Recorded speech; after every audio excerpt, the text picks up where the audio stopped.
ಜನಸೇವೆಯ ಅರ್ಥವನ್ನ ಬದುಕಿನಲ್ಲಿ ತೋರಿಸಿಕೊಡ್ತಾ ಇರುವಂತಹ ವ್ಯಕ್ತಿ. ಯುವ ನಾಯಕ ದರ್ಶನ್ ಧ್ರುವನಾರಾಯಣ್ ಇವತ್ತು ನಮ್ಮ ಜೊತೆಲಿದ್ದಾರೆ. ಆಕಸ್ಮಿಕವಾಗಿ MLA ಆಗಿದ್ದು ನಾವು ನಮ್ಮ ಆತ್ಮ ತೃಪ್ತಿಗೆ ನಾವು ಕೆಲಸವನ್ನು ಮಾಡಬೇಕು. ಎಲ್ಲ ಯುವ ಜನತೆಯೂ ಕೂಡ ಒಂದು ಮಾತು ಹೇಳ್ತಾ ಇದ್ರು, ಬಿಟ್ಟಿ ಭಾಗ್ಯ ಅಂತ ಹೇಳಿ. ಒಂದು ವೆಲ್ಫೇರ್ ಸ್ಟೇಟ್ ಅನ್ನ ನಿರ್ಮಾಣವನ್ನ ಮಾಡಲಿಕ್ಕೆ ಪ್ರಯತ್ನವನ್ನ ಪಟ್ಟಿರೋದು. ಆ ರಾಜಕೀಯಕ್ಕೆ ಜಾತಿ ಬೇಕಾ? ಮೈಂಡ್ ಸೆಟ್ ಬದಲಾಗಬೇಕು. ಈ ಲಂಚ ಮತ್ತು ಈ ಭ್ರಷ್ಟಾಚಾರದ ಬಗ್ಗೆ ಹೇಗೆ ನೋಡ್ತೀರಿ ಮತ್ತು ಇವುಗಳನ್ನ ಹೇಗೆ ಹೇಳ್ತೀರಿ ಅಂತ? ಅವ್ರ ಮೇಲೆ ನಾವೇನು ಕ್ರಮ ತಗೋಬೇಕು ಅದನ್ನ ನಾವು ತಗೊಳ್ತೇವೆ. ತಮ್ಮ ಸಮುದಾಯದ ಯುವಕರ ಬಗ್ಗೆ ಜರ್ನಲಿಸಮ್, MA ಜರ್ನಲಿಸಮ್, ಓಕೆ, ಅವರು ಝೊಮ್ಯಾಟೊ ಸೇರ್ತೀನಿ ಅಂತಿದ್ದಾರೆ. ನನಗೂ ಕೂಡ ಸಾಕಷ್ಟು ನೋವಿದೆ. ಒನ್ ಪ್ರಾಮಿಸ್ ನಂಜನಗೂಡು ಜನರಿಗೆ MLA ಬಂದರು ಅಂತ ಹೇಳಲ್ಲ, ಹೌದು, ಏನೋ ನನ್ನ ಹೆಸರಿಟ್ಟು ಕರೀತಾರೆ. ಪ್ರತಿ ಸೋಮವಾರ ಜನಸಂಪರ್ಕ ಸಭೆ ನಮ್ಮ ನಂಜನಗೂಡು ಪಟ್ಟಣದಲ್ಲಿ ಮಾಡ್ತೀವಿ. ನಮ್ಮೂರಿಗೆ ಇಂಥ ಕಾಮಗಾರಿ ಮಾಡಿಕೊಡ್ಬೇಕು, ನಮ್ಮೂರಿಗೆ ಇಂಥ ಅನನುಕೂಲ ಆಗ್ತಾ ಇದೆ ಅನ್ನೋದ್ರ ಬಗ್ಗೆ ನಮಗೆ ನಿರಂತರವಾಗಿ ತಿಳಿಸ್ಕೊಡ್ತಾರೆ, ಜೊತೆಗೆ ಪ್ರಶ್ನೆನೂ ಮಾಡ್ತಾರೆ. ನಮಸ್ಕಾರ, ನೀವು ನೋಡ್ತಾ ಇದ್ದೀರಾ ಸುಮನ್ TV ಕನ್ನಡ. ನಾನು ಮಹೇಶ್. ವೀಕ್ಷಕರೇ, ಜನಸೇವೆಯ ಅರ್ಥವನ್ನ ಬದುಕಿನಲ್ಲಿ ತೋರಿಸಿಕೊಡ್ತಾ ಇರುವಂತಹ ವ್ಯಕ್ತಿ, ನವಯುಗದ ಯುವ ನಾಯಕ ದರ್ಶನ್ ಧ್ರುವನಾರಾಯಣ್ ಇವತ್ತು ನಮ್ಮ ಜೊತೆಲಿದ್ದಾರೆ. ಬನ್ನಿ ಅವರನ್ನ ಮಾತಾಡ್ಸೋಣ. ಸರ್ ನಮಸ್ತೆ, ಕಾರ್ಯಕ್ರಮಕ್ಕೆ ಸ್ವಾಗತ. ಸರ್, ಆಕಸ್ಮಿಕವಾಗಿ MLA ಆಗಿದ್ದು 2.5 ವರ್ಷ ಆಯಿತು. ಹೇಗಿದೆ ಅಂತ ಈ 2.5 ವರ್ಷ MLA ಆಗಿ? ಅಲ್ಲ, ಆಕಸ್ಮಿಕ. ಈಗ ತಂದೆಯವರು ರಾಜಕೀಯ ಇದ್ದಂಥವ್ರು. ಹೌದು, ಅವರು 2 ಬಾರಿ ಸಂಸದರಾಗಿ, 2 ಬಾರಿ ಶಾಸಕರಾಗಿ, KPCCಯ ಕಾರ್ಯಾಧ್ಯಕ್ಷರಾಗಿ ಅವರು ಜನಸೇವೆಯನ್ನು ಮಾಡ್ಕೊಂಡು ಹೋಗ್ತಿದ್ರು, ಪಕ್ಷ ಸಂಘಟನೆಯನ್ನು ಮಾಡ್ಕೊಂಡು ಹೋಗ್ತಾಯಿದ್ರು. ಅವರು ನಮ್ಮನ್ನೆಲ್ಲ ಅಗಲಿದ ನಂತರ ನನಗೆ ಜನರು ಒತ್ತಾಯನ ಮಾಡಿ ನಮ್ಮ ಕ್ಷೇತ್ರದ ಜನತೆ ಅವರ ಆಸೆಯಂತೆ ಇವತ್ತು ಜನಸೇವೆಯನ್ನು ಮಾಡ್ಕೊಂಡು ಹೋಗ್ತಿದ್ದಾನೆ. ಅವರ ಆಶೀರ್ವಾದದಿಂದ ಇವತ್ತು ಈ ಕ್ಷೇತ್ರದ ಶಾಸಕನಾಗಿ ನನ್ನ ಕೆಲಸವನ್ನು ಮಾಡ್ಕೊಂಡು ಹೋಗ್ತಾ ಇದ್ದಾನೆ. ಸುಮಾರು 2.5 ವರ್ಷ ಆಗ್ತಾ ಬರ್ತಾಯಿದೆ. ಮೇಗೆ 3 ವರ್ಷ ಆಗ್ತದೆ.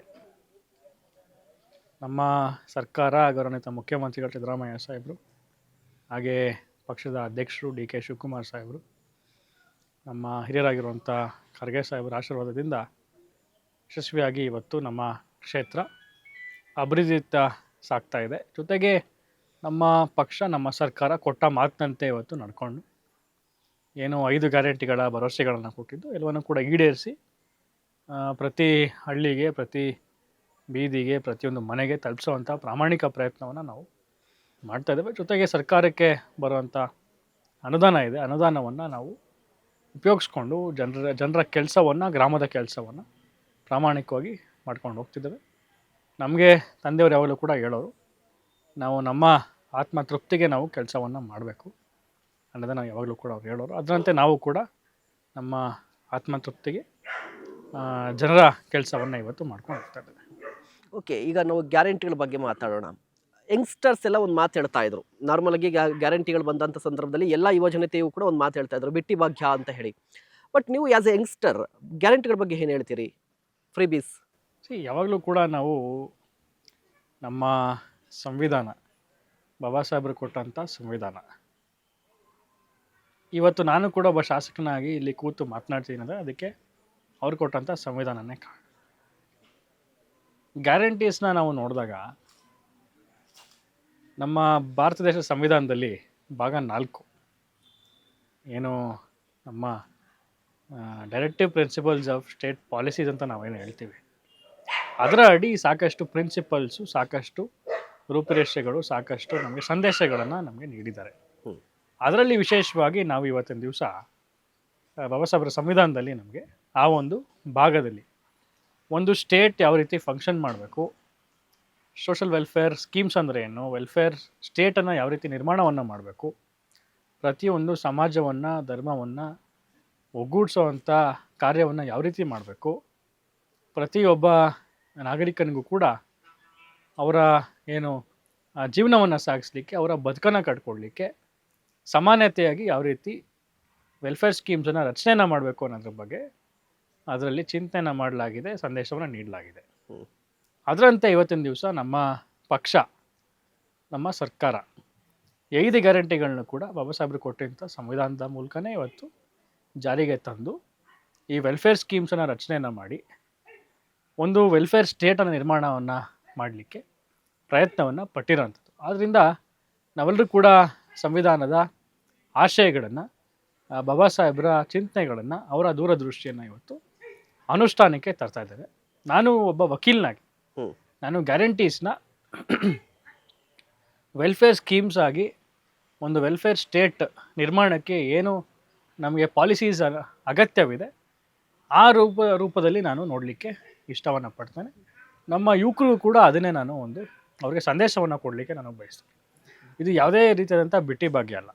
ಸಂವಿಧಾನದಲ್ಲಿ ನಾವು ನಮ್ಮ ಸಮಾಜಕ್ಕೆ ಏನು ಕೊಡುಗೆಗಳನ್ನು ಕೊಡ್ಬೋದೋ ಸರ್ಕಾರ ಅದಕ್ಕೆ ರೂಪುರೇಷೆಗಳನ್ನು ಮಾಡಿ ಎಲ್ಲ ಸಮಾಜಗಳನ್ನು ಕೂಡ ಒಟ್ಟಾರೆಯಾಗಿ ಸಮಾನತೆಯಿಂದ ನಾವೆಲ್ಲರೂ ಕೂಡ ಕಾಣಬೇಕು. ಅವರ ಸ್ವಾವಲಂಬಿ ಜೀವನವನ್ನು ಸಾಗಿಸಲಿಕ್ಕೆ, ಅವರ ಬದುಕನ್ನು ಕಟ್ಕೊಳ್ಳಿಕ್ಕೆ ನಾವು ಸರ್ಕಾರದ ವತಿಯಿಂದ ಏನು ಅನುಕೂಲ ಮಾಡಿಕೊಡ್ಬೋದೋ ಸಂಪೂರ್ಣವಾಗಿ ಒಂದು ಗ್ಯಾರಂಟೀಸ್ ಮೂಲಕ ನಾವು ಅವ್ರಿಗೆ ಅನುಕೂಲವನ್ನು ಇವತ್ತು ಮಾಡಿಕೊಡ್ತಿದ್ದೇವೆ. ನನಗೆ ತುಂಬ ಹೆಮ್ಮೆ ಇದೆ.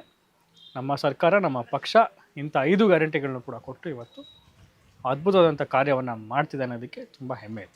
ಓಕೆ, ಈಗ ನೀವು ಸರ್ಕಾರದ ಭಾಗವಾಗಿದ್ದೀರಿ. ಆ ಸರ್ಕಾರದ ಭಾಗವಾಗಿರೋದನ್ನ ಈ ಪ್ರಶ್ನೆ ಕೇಳ್ತಾ ಇದ್ದೀನಿ ನಾನು. ಪ್ರತಿ ಬಾರಿಯೂ ಕೂಡ ಈಗ ಒಂದು ಸಂಘರ್ಷ, ತೆರಿಗೆ ಸಂಘರ್ಷ ಏರ್ಪಟ್ಟಿರುವಂಥದ್ದು ರಾಜ್ಯಕ್ಕೂ ಕೇಂದ್ರಕ್ಕೂ. ಮೊನ್ನೆ ಗವರ್ನರ್ ಅನ್ನುವ ಸಂಘರ್ಷ ಕೂಡ ಏರ್ಪಟ್ಟಿರುವಂಥದ್ದು. ಈ ಸಂಘರ್ಷದ ಬಗ್ಗೆ ನಿಮ್ಗೆ ಏನು ಅನಿಸುತ್ತೆ? ಇದರ ಜೊತೆಗೆ ನಾವು ಯಂಗ್ಸ್ಟರ್ಗಳಾಗಿ ನಾವು ನೋಡ್ತಾ ಇದ್ದೇನು ಅಂತ ಹೇಳಿದ್ರೆ, ವಿಧಾನಸಭೆ ಕಲಾಪ ಅಂತ ಹೇಳಿದ್ರೆ ಒಳ್ಳೆ ಚರ್ಚೆ ಆಗಬೇಕು ಅಂತ ಹೇಳ್ತೀವಿ. ಬಟ್ ಇತ್ತೀಚಿನ ದಿನಗಳಲ್ಲಿ ಈ ಚರ್ಚೆ ಆಗ್ತಾ ಇಲ್ವಲ್ಲ, ಬರೀ ಗದ್ದಲ ಆಗ್ತಾ ಇದೆಯಲ್ವಾ? ಅವಶ್ಯಕತೆ ಇದೆಯಾ ಅಂತ ನಮ್ಗೆ ಅನಿಸ್ತಾ ಇರುವಂಥದ್ದು. ಆಸ್ ಯಂಗ್ಸ್ಟರ್ ನಿಮಗೂ ಅನಿಸುತ್ತಾ ಆ ಥರ? ಏನಾಗುತ್ತೆ? ನಿಮ್ಮ ಪ್ರಶ್ನೆಯಲ್ಲಿ 2 ಪಾರ್ಟ್. ಒಂದು ಸೆಂಟರ್ ಸ್ಟೇಟ್ ನಡುವೆ ಇರುವಂಥ ಡಿಫ್ರೆನ್ಸಸ್. ಯಾವತ್ತೂ ಕೂಡ ಸೆಂಟರ್ ಗೌರ್ಮೆಂಟು ನಮಗೆ ತಾಯಿ ರೂಪದಲ್ಲಿ ನಾವು ನೋಡಬೇಕಾಗ್ತದೆ. ಏಕೆಂದರೆ ಮೆಜಾರಿಟಿ GST ಬಂದಮೇಲೆ ನಮ್ಮ ಮೆಜಾರಿಟಿ ಟ್ಯಾಕ್ಸಸ್ಸು ಸೆಂಟ್ರಲ್ ಗೌರ್ಮೆಂಟ್ಗೂ ಕೂಡ ಪಾಲು ಹೋಗ್ತಿದೆ. ಹೌದು.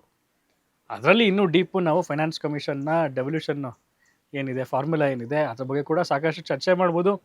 ಅದು ಕೂಡ ಈಗಿನ ಸಮಯಕ್ಕೆ ಅಮೆಂಡ್ ಆಗಬೇಕು ಅನ್ನೋದು ಸಾಕಷ್ಟು ಚಿಂತೆಗಳಿದೆ.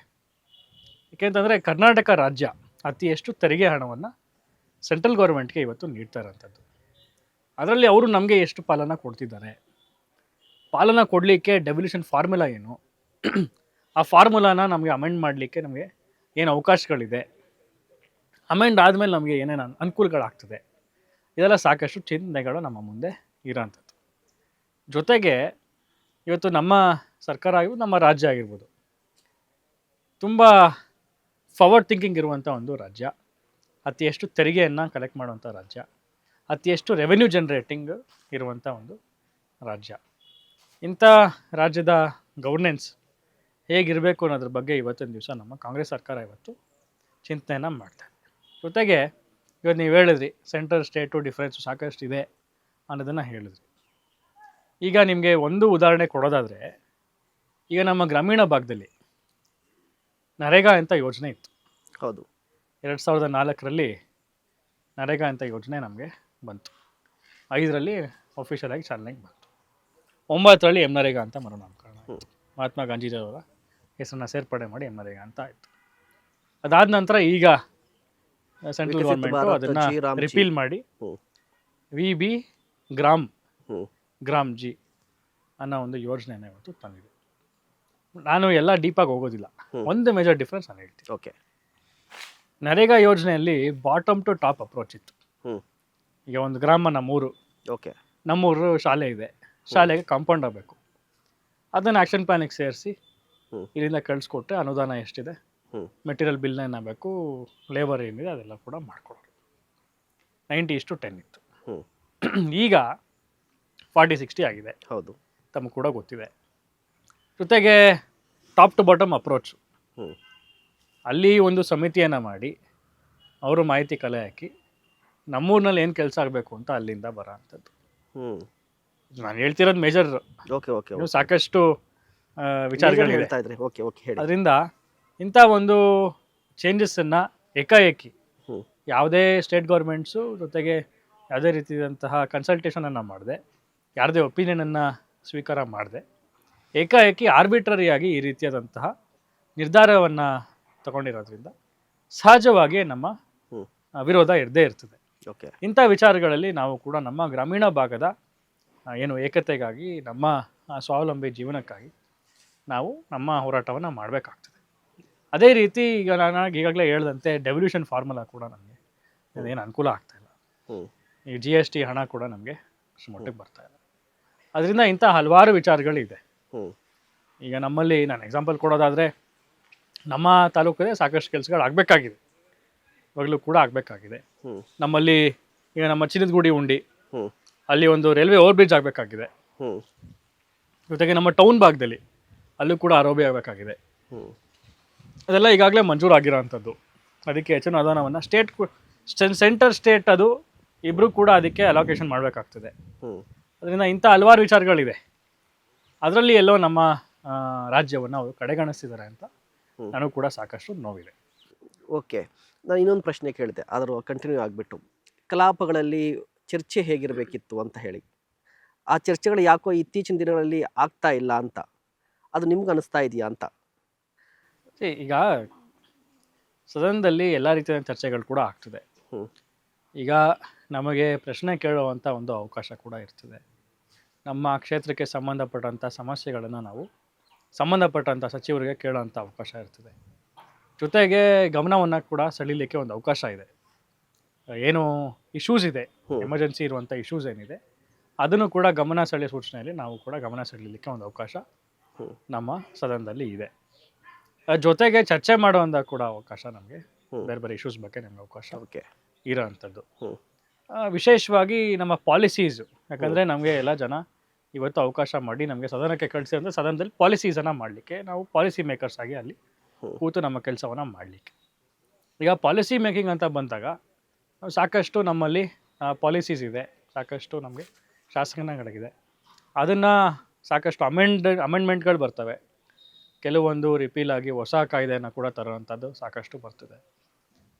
ನನ್ನ ಒಂದು ಪರ್ಸನಲ್ ಒಪಿನಿಯನ್ನು ಆ ಒಂದು ವಿಚಾರಗಳ ಬಗ್ಗೆ ಕೂಡ ಸಾಕಷ್ಟು ಚರ್ಚೆಗಳಾಗಬೇಕು. ಯಾಕಂದರೆ ನಾವು ಅಲ್ಲಿ ಕೂತಿರೋದೇ ಪಾಲಿಸಿ ಮೇಕಿಂಗ್ಗೋಸ್ಕರ, ಪಾಲಿಸಿ ಮಾಡಲಿಕ್ಕೆ.